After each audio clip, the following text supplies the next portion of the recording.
Ayan, ito yung spicy.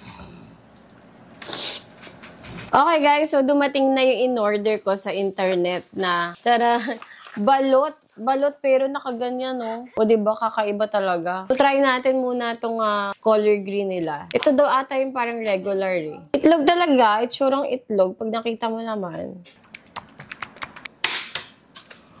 Meron siyang sabaw. Maliit lang siya. Sipsipin natin. Uy, ang sarap. Ang sarap ng sabaw. Maalat-alat siya. So, ganito guys, yung itsura niya. Liit.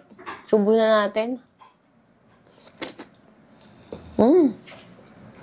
Ang sarap. Lasang balot din naman. Na maliit. Tsaka, hindi siya masisiw na balot. Hindi siya yung may buhok-buhok pa. So, okay talaga. Try naman natin tong spicy flavor.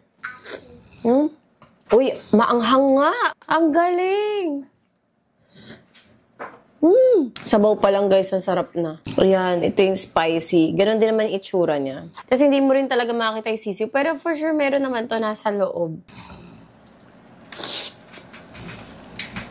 Mas nalasahan ko yung pagka-spicy niya sa liquid, sa sabaw. Pero itong laman, meron din namang hint ng spicy.